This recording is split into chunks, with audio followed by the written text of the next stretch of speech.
대기만성이라는 말이 있습니다. 큰 그릇은 늦게 이루어진다는 뜻으로 크게 될 사람들은 늦게라도 반드시 성공한다. 이런 뜻입니다.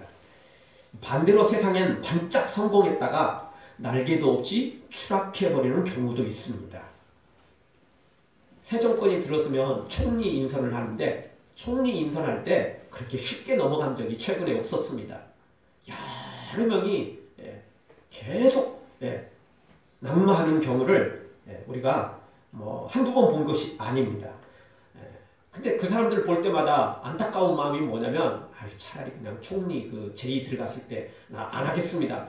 차라리 이랬더라면 그동안 가지고 있던 명예라도 그동안 가지고 있던 그 어떤 그런 그 명성이라도 가지고 있었을 텐데 괜히 총리 후보에 이렇게 올랐다가 이게 그냥 여론의 집중 포화를 맞고 가족들까지 그냥 큰 상처를 입고 그리고는 그냥 낙마해버리니 참 이게 어찌 보면 참 불쌍하다 싶을 정도입니다. 정말 하루아침에 이게 참 우리나라의 총리가 국무총리가 된 것 같았는데 최 국무총리실에 들어가기도 전에 이게 뭐 낙마해버리는 거니까 이거는 뭐 반짝했다가 진짜 날개도 없이 추락하는 거죠. 반대로 정말 대기만성인 사람들은 처음에는 아무것도 아닌 것 같고 처음에는 정말 별 볼 일 없는 것 같고 저 사람이 있는지 없는지조차도 모르는데 어느 순간 또 때가 되면 오랜 세월이 지나가지만 반드시 그 사람들은 또 높이 세워지고 큰 영향력을 끼치는 것을 보게 됩니다. 어찌 보면 육으로 사는 사람들은 이렇게 반짝하는 경우이고 영으로 살아가는 사람은 대기만성형이라고 할 수 있습니다. 왜냐하면 육으로 살아가는 사람은 지금 당장 잘 되고 지금 당장 잘 먹고 잘 사는 것처럼 보일 때가 많고 반대로 믿음으로 살아가는 사람들은 고난이 많고 십자가의 길을 걷고 고난의 길을 걷기 때문에 참 힘든 것 같습니다. 그러나 이 믿음으로 영적으로 살아가는 사람은 반드시 나중에 승리하게 되어 있습니다. 그러니까 대기만성형이라고 말할 수 있겠죠. 사랑하는 성도 여러분, 지금 당장 어렵다고 포기하거나 절망하지 말고 또 지금 당장 잘 되는 악인의 형통을 부러워하지도 말고 믿음의 사람은 영적인 사람은 대기만성형임을 기억하고 반드시 하나님께서 우리를 높이실 걸 믿고 승리자로 세우실 걸 믿고 포기하지 말고 낙망하지 말고 지치지 말고 끝까지 믿음으로 달려가 승리하기를 주의 이름으로 축원합니다. 자, 오늘 말씀도 역시 육적으로 살아가는 애국과 바로와 세상 사람들은 반짝하는 것이고 그러다가 얼마 지나지 않아 날개도 없이 추락해버리고 반대로 이스라엘 백성은 하나님의 백성들은 고난을 받다가 대기만성형으로 최후의 승리자가 되는 것을 보게 됩니다. 자, 오늘 말씀을 통해서 첫 번째 생각할 수 있는 건 12절을 통해서 학대를 받을수록 더욱 번식하고 장성하였다는 것입니다. 우리가 하나님의 자녀이고 또 하나님의 은혜를 받으며 사는 동안은 이 사탄의 이 공격에서 자유로울 수가 없습니다. 사탄이 욥을 시험하고 다윗을 시험한 것처럼 하나님의 은혜와 복을 받으면 받을수록 사탄의 공격이, 사탄의 시험이 다가온다는 것입니다. 이거는 숙명처럼 생각해야 됩니다. 절대 이게 비껴가는 법이 없습니다. 여러분, 우리가 복 받았는데 사탄이 구경한다고요? 절대 그럴 일은 없습니다. 우리가 보통 쓰는 말 중에 귀신같이 하네요. 귀신같이 합니다, 사탄이. 왜? 사탄은 귀신이거든요. 귀신같이 합니다. 우리가 복 받으면, 우리가 은혜 받으면, 하나님이 우리에게 관심을 가지면 귀신같이 알아가지고 달려듭니다. 반드시 시험합니다. 반드시 공격합니다. 조용히 넘어갈 일이 없습니다. 그렇게 조용히 넘어간다면 사탄이 아닌 거죠. 물론 우리가 천국을 포기한다면 사탄의 이 지부한 공격도 없어질 것입니다. 그러나 지금 당장 편하자고 지금 당장 잘 되자고 천국을 포기하는 사람이야말로 세상에서 가장 미련하고 가장 어리석은 사람 아니겠습니까? 지금 당장 고난이 있다 할지라도 우리는 절대 천국을 포기할 수 없습니다. 절대 하나님을 포기할 수 없습니다. 포기하면 내 영혼이 멸망에 이르고 끝까지 우리 하나님을 선택하고 믿음으로 달려가면 내가 영생을 얻고 상급을 얻기 때문에 그건 뭐 하나님 좋으라고 하는 게 아니라 결론은 그게 나 좋은 일이거든요. 우리 좋은 일이거든요. 그러니까 우리는 죽어도 천국을 포기해서는 안 됩니다. 죽어도 영생을 포기해서는 안 되는 것입니다. 정말 소위 이 젖먹던 힘까지라도 내서 우리가 주님을 따라가야 되고 섬겨야만 되는 것입니다.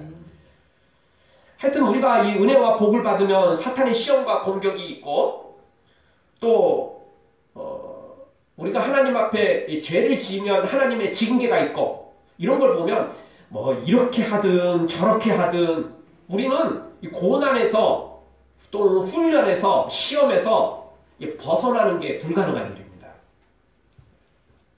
하나님께 복 받으면 사탄이 공격하고, 우리가 죄 지면 사탄은 가면 좋아하는데 그때는 또 하나님께서 우리를 징계하십니다. 그러니까 우리는 방법이 없어요. 피해갈 길이 없습니다. 그래서 예수님께서 우리가 가는 길이 좁은 길이라고 하신 겁니다. 너희는 넓은 길로 가지 말아라. 많은 사람들이 찾는 그 길로 가지 말아라. 좁은 길로 가라. 협착한 길로 가라. 십자가의 길로 가라 말씀하신 것입니다. 괜히 주님이 그렇게 말씀하신 게 아닙니다. 어쩌다 한번 있는 일이라 한 게 아니고 그게 우리 평생 이어지는 것입니다. 천국 가면 끝나지만 천국 가기 전까지는 이 두 가지에서 벗어날 수가 없어요. 은혜 받고 복 받으면 사탄이 시험하고 공격하고, 그렇다고 또 우리가 죄지면, 우리가 또 주님 앞에 충성하지 않으면 하나님의 훈련이 임하고, 우리가 죄지면 하나님의 징계와 또 심판이 임하기 때문에 절대 자유로울 수가 없다는 겁니다. 이거 숙명처럼 여기고 우리는 기한 고난 받을 바야. 어차피 이렇게 살든 저렇게 살든 고난에서 자유로울 수는 없거든요. 그런데 우리가 죄 짓고 사탄 좋아하는 일 하면 우리가 망하지만, 고난이 있어도 환난이 있어도 하나님 기쁘시게 해드리면 우리가 큰 상급을 받고, 그리고 대기만성처럼 반드시 최후에는 승리하게 돼 있다는 것입니다. 그러니 우리는 절대 이 두 번째 길을 포기할 수 없는 것이죠.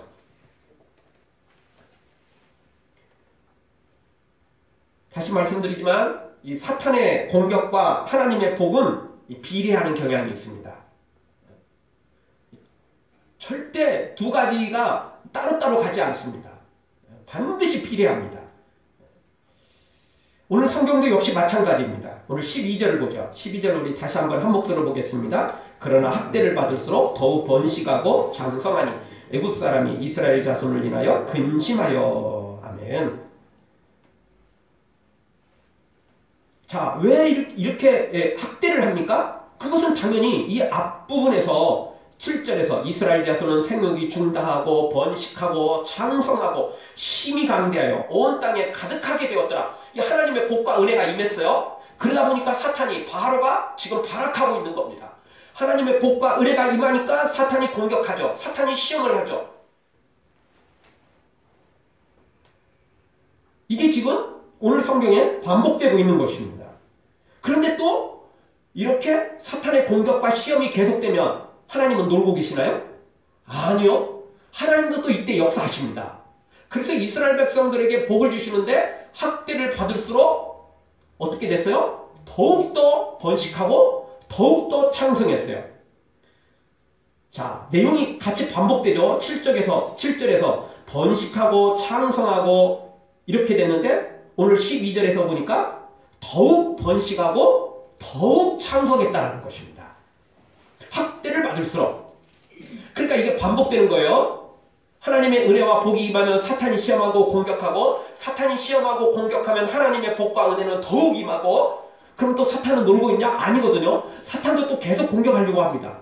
그럼 하나님의 복과 은혜는 또 계속 임하고, 이게 어느 수준에 도달할 때까지 하나님이 다 찼다, 이제 그만해 라고 명령하기 전까지는 이게 반복된다는 것입니다. 계속 주고받고 공격과 수비와 공격이 계속 번갈아 가면서 반복되는 경향이 있다는 것입니다. 절대 여기에서 벗어날 수가 없습니다. 여러분, 축구 경기를 하는데 경기장에 너무 힘들어서 못 뛰겠다. 이게 공격할 때도 뛰어야 되고 수비할 때도 이거 또 수비하느라고 또 달려가서 막아야 되고 나 못 살겠다, 못 뛰겠다. 경기장에서 퇴장하면 어떻게 되죠? 자기도 망치고 팀도 망치고, 팀만 망치는 게 아니고 국가 대표로 나간 거잖아요. 국가까지 그 경기 다 망치는 거죠. 무슨 일이 있어도 퇴장당하면 안 됩니다. 예, 우리가 영적 이 경기장에서 절대 퇴장당하면 안 돼요. 예, 힘들다고 퇴장당하면 안 됩니다. 왜냐하면 주님이 충분한 능력을 주십니다.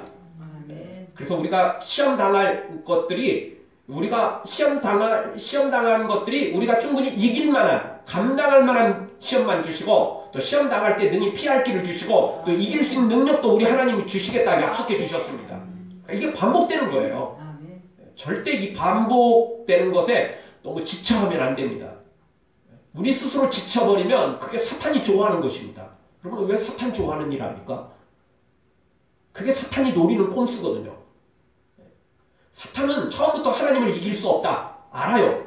그리고 하나님의 은혜와 복을 받은 성도도 이길 수 없다는 거 알아요. 그럼에도 불구하고 계속 공격하는 이유는 뭐냐? 우리로 하여금 지치게 만드는 거예요. 우리로 하여금 포기하게 만드는 거죠. 하나님이 우리와 함께 하시면 이길 수 없지만 우리가 하나님을 배신하면 우리가 하나님을 떠나면 우리가 하나님을 버리고 경기장에서 영적 경기장에서 이 사명의 현장에서 탈락해버리면 퇴장당해버리면 사탄이 이기는 거니까 사탄이 노리는 것은 본인이 이기겠다는 게 아니라 우리로 하여금 퇴장당하도록 우리로 하여금 포기하도록 그렇게 유도하려고 끝까지 공격하는 겁니다.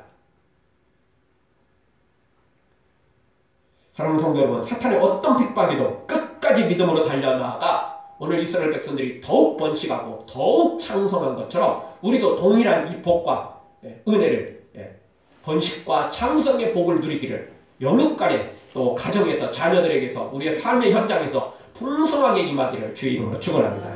다같이 따라서 하겠습니다. 고난받을수록 더욱 번식하고 창성합니다. 하나님의 은혜는 절대 중단되지 않습니다. 사탄이 결국 패배하고 두 손 드는 것이 빠른 거지 하나님은 절대 포기하지 않습니다. 하나님을 한번 선택하면 하나님을 한번 작정하시면 반드시 이루십니다. 두 번째 주시는 말씀, 학대를 하는 원수가 도리어 두려워하고 근심한다는 것입니다. 여러분 사탄은 우리가 잘 되는 것을 보면 광적으로 경기를 일으킵니다. 우리가 잘 되는 것을 보면 배가 아파 배불배불 굴른다는 겁니다. 그게 사탄입니다. 우리가 하나님께 은혜와 복을 받는 걸 눈꼴 씌어서 못 보는 존재가 바로 사탄이라는 것입니다. 여러분 사탄이 이렇게 우리가 하나님의 은혜와 복을 받는 것에 이렇게 발작하는 이유가 뭐냐면 사실은 알고 보면 두렵기 때문에 그렇습니다. 자기만 빼놓고 전부 다 하나님의 복 받고 은혜 받고 천국 가고 상급 받고 이게 너무 두려운 거예요. 너무 두려운 거예요. 여러분 심리학적으로 보면 인간관계에서 과하게 또는 광적으로 반응하고 상대를 공격하는 사람들은 어떤 사람들이냐면 과거에 상처가 있는 사람들입니다. 배신을 당했든지 누군가로부터 도움을 청했는데 외면을 했든지 나를 배신하고 돌아섰든지 이런 큰 상처들이 있는 사람들이 그래서 먼저 공격하는 겁니다. 왜 내가 공격당하기 전에 공격을 해야 이길 수 있다. 이런 이 광적인 생각을 갖게 되는 것입니다. 그리고 네가 날 배신하기 전에 내가 너를 배신해야 된다. 그래야 내가 상처를 덜 받게 되고 그래야 나도 살 수 있다. 나도 옛날에 상처 받았으니까 너한테 상처 주는 것은 문제될 게 하나도 없다. 이렇게 생각하는 것입니다. 그래서 이런 사람들은 심리학적으로 굉장히 그 상처들이 있기 때문에 남을 공격하고 또 먼저 배신하고 그러면서도 정당히 여기는 것은 내가 안 했으면 네가 할 거잖아. 이렇게 생각하는 겁니다. 그래서 아주 정당성을 부여하면서 광적으로 상대방을 공격하고 과한 반응을 일으키고 이렇게 되는 거죠. 근데 이 사탄이 그런 것입니다. 바로가 그런 것입니다. 자기들이 그런 경험들이 있는 거예요. 여러분 사탄이 하나님을 반역하였다가 천국에서 버림받고 이 세상으로 쫓겨난 거 아닙니까? 아름다운 천국에서 추방되는 형벌을 받은 것입니다. 그것 때문에 사탄은 그 누군가가 하나님의 복과 은혜 속에 들어가는 걸 광적으로 싫어하는 거예요. 왜? 자기는 쫓겨났는데 누군가는 그 안에 들어가는 게 그걸 보기 싫은 거예요. 보기 싫은 거예요. 물론 사탄이 본인이 잘못한 거잖아요. 본인이 반역한 거고 본인이 배신한 거잖아요. 이제 회개하면 되는데 여러분 잘 알지만 사탄은 절대 사탄의 사전에는 회개라는 없습니다. 사탄은 죽어도 고입니다. 어떤 거? 죄 짓는 거, 잘못하는데 자기 고집대로 고입니다. 그래서 사탄이죠. 사탄이 회개를 생각했다면 처음부터 그런 짓 하지도 않았을 것입니다. 왜? 사탄도 알거든요. 하나님을 이길 수 없다는 건 본인이 반역하기 전부터 알았어요. 모르는 게 아닙니다. 알아요. 충분히 알아요. 그런데 혹시나 해서 한번 해보는 거예요. 원래 악인들은 그렇잖아요. 예. 그냥 못 먹어도 고잖아요. 예. 그냥 너 죽고 나 죽자 이런 식이잖아요. 12절 하반절에 보면 사탄과 바로는 이스라엘 백성들을 학대하면서도 고소해하는 게 아니고 기뻐하는 게 아니고 어떻게 합니까? 더 근심하고 더 두려워합니다. 더 짜증을 내고 더 힘들어합니다. 물론 이스라엘 백성들 힘들어요. 왜? 학대를 받으니까. 그런데 하나님의 복과 은혜가 임하니까 그래도 충분히 견딜 수 있어요. 그런데 핍박하고 학대하는 사탄과 바로는 애국 사람들은 막 더 근심하고 막 더 두려운 거예요. 아무리 학대를 해도 이게 더 번성하고 더 잘 되니까 얼마나 두렵겠어요. 얼마나 두렵겠느냐고요. 우리도 그러지 않습니까? 뭘 하다가 막 계속 해는데 안 되면 막 짜증이 막 솟구치잖아요. 그렇지 않습니까? 내가 막 짜증이 나면 막 뭐든지 막 내려치고 막 그냥 던져버리고 싶은 생각이 날 때가 있어요. 그냥 한두 번 하면 괜찮은데 막 안 그래도 지금 막 스트레스 많이 받았는데 이 일까지 안 되니까. 그러면 이제 이게 폭발할 때가 있어요. 폭발할 때가 있어요.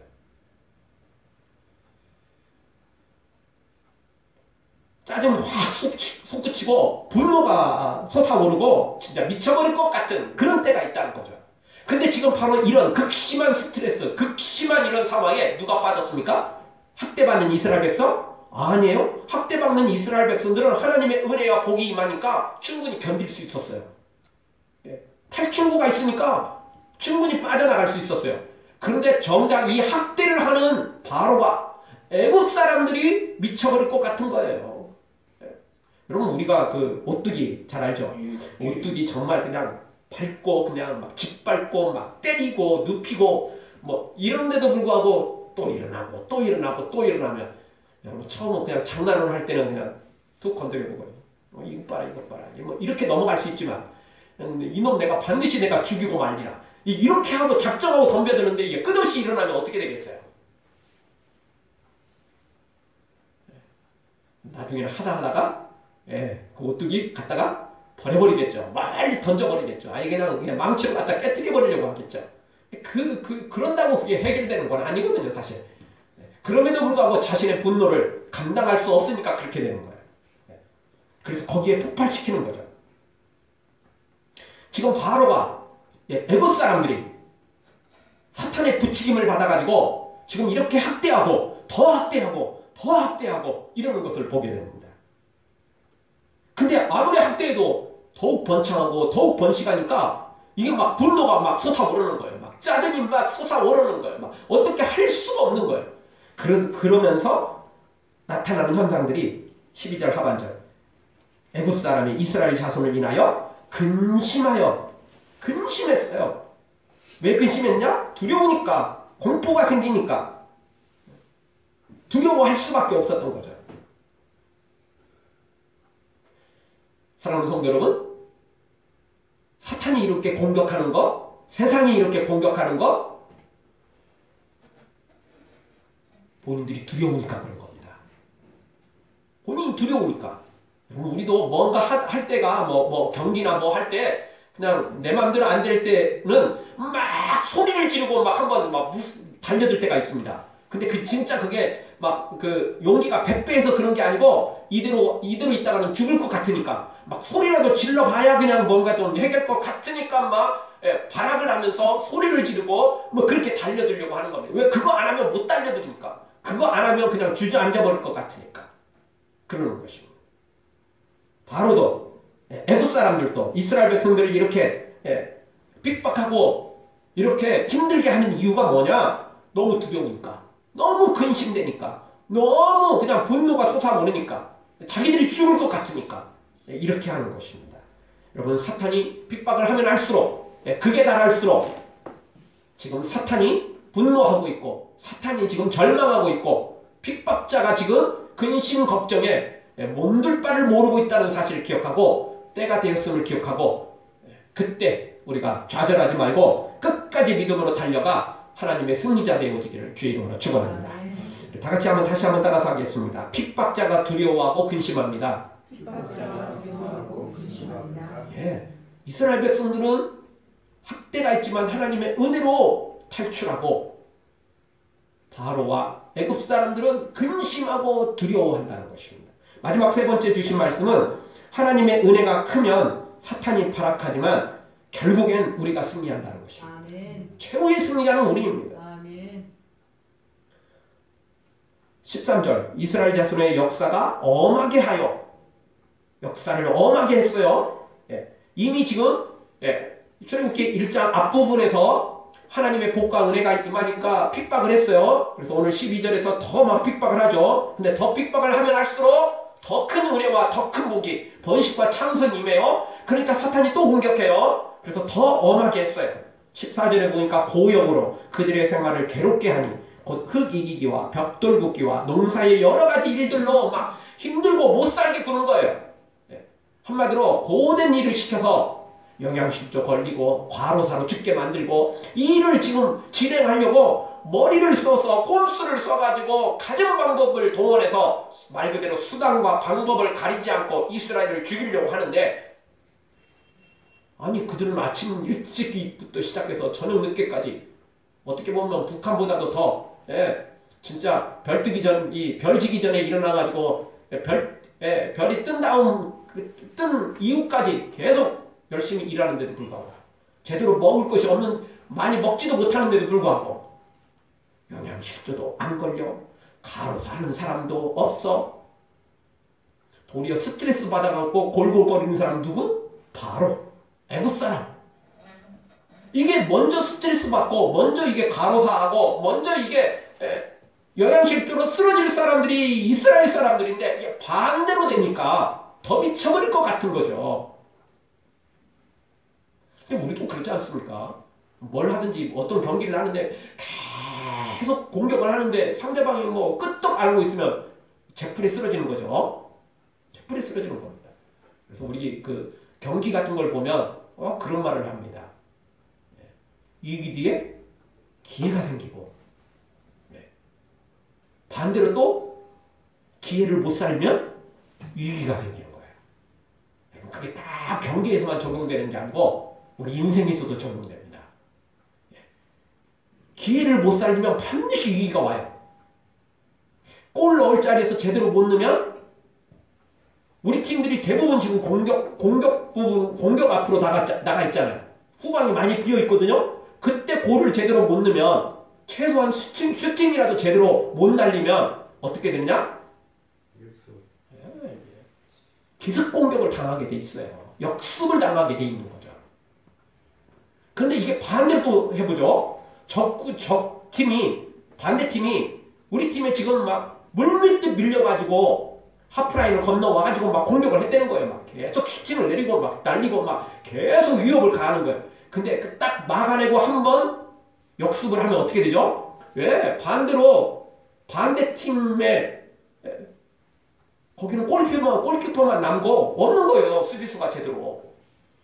그때 제대로 역습을 하면 반드시 기회가 생기는 거죠. 오늘 성경도 역시 마찬가지입니다. 따라서 오늘 우리가 위기를 당할 때, 사탄의 공격을 당할 때 하나님의 은혜로 든든하게 막아야 되고, 그리고 하나님의 은혜와 복이 임할 때 또 공격을 해대면 되는 것입니다. 아멘. 그러면 반드시 승리하게 되어 있습니다. 아멘. 하나님이 짓는 일은 절대 있을 수 없습니다. 하나님의 사람도 절대 질 수 있는 확률이 없습니다. 아예 아멘. 확률 자체가 없습니다. 아까 말씀드린 것처럼 나 스스로 퇴장당하지 않는 이상, 나 스스로 그냥 철퍼덕 들어 넣어가지고 나 못 뛰어, 나 못해 하고 포기하지 않는 이상은 절대 질 수가 없는 경기예요. 왜냐하면 예수님이 대장되어서 앞서 나가시는데 어떻게 질 수 있겠습니까? 질 수가 없는 경기인 것입니다. 따라서 오늘 우리는 끝까지 하나님만 믿으면 됩니다. 예수님만 따라가면 되는 것입니다. 그러면 반드시 승리하게 되어 있는 것입니다.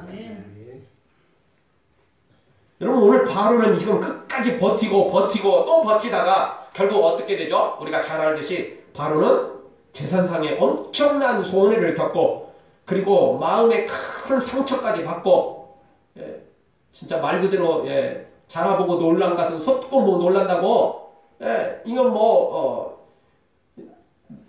잠자고 눈만 뜨면 그냥 파리 그냥 그냥 오녀 그냥 각종 재앙들이 9가지 지나갔잖아요. 그리고 마지막 10번째 재앙은 장자가 죽는 첫 번째 태생들이 다 죽어버렸죠. 동물도 첫 번째 태어난 거, 사람도 첫 번째 아들 다 죽어버렸습니다. 엄청난 재앙을 겪게 되죠. 그래서 진짜 쫄딱 망했습니다. 완전히 망하지 않는 게 다행일 정도로 바로와 이 애국은 완전히 거들나고 말았죠. 반대로 이스라엘 백성들은 가진 고난이 있었지만 하나님의 은혜가 계속되고 사탄의 공격이 심하면 심할수록 더 큰 은혜와 복이 임하다가 결국에는 그동안 고생했던 거, 임금 제대로 못 받았던 거, 제대로 못 먹고 제대로 못 누렸던 거 탈출하면서 금은 보화, 의복 이런 것들 다 취하여 탈출을 하게 되죠. 그리고는 우여곡절이 또 있긴 있었지만 결국 가나안 땅에 들어가서 하나님의 은혜 속에 거하게 되는 것을 보게 됩니다. 따라서 오늘 우리가 절대 포기하지 않는 이상, 우리가 퇴장당하지 않는 이상, 우리 스스로 나 못해 하고 그냥 다 던져버리지 않는 이상은 절대 우리는 질 수 없음을 기억하고 끝까지 버티면 되는 겁니다. 끝까지 버티기만 하면 되네. 버티기 작전입니다. 굳이 꼭 잘하려고 할 것도 없습니다. 버티기만 잘해도 충분히 우리는 이기고도 남는 것입니다. 그래서 이스라엘 백성들처럼 고난은 이겨내고 그리고 가나안 땅까지 우리가 취하여 얻게 되는 것입니다. 반드시 내가 너를 축복하리라. 반드시 내가 너를 들었으리라. 천지는 변해도 나의 약속은 영원히 변치 않으리. 주님 한번 약속하신 것은 절대 변개치 않습니다. 이 세상이 설사 없어진다 할지라도 하나님의 말씀은 절대 없어지지 않습니다. 오늘 이스라엘 백성들이 중간중간에 시험에 들기도 하고 중간중간에 정말 실망도 하고 또 중간중간에 정말 불평 원망도 하고 참 우여곡절이 많지만 그럼에도 불구하고 하나님의 은혜 속에 결국엔 출애굽을 했고 결국 광야도 잘 지나갔고 그 중에 하나님의 심판도 있었고 그래서 참 사연들이 많지만 그럼에도 불구하고 광야도 지나가고 결국엔 가나안 땅에 들어갔던 것처럼 우리 모두 어떤 사연들이 있어도 어떤 우여곡절이 있어도 절대 퇴장당하지 말고 절대 포기하지 말고 끝까지 믿음으로 달려가 최후의 승리자 바로 우리가 되며 이스라엘 백성들이 복받은 것처럼 이 번식의 복과 장성의 복을 다 받아 누리는 우리 모두가 되어지길 주의 이름으로 축원합니다. 아멘. 기도하겠습니다. 통성을 한번 기도하며 나갈 때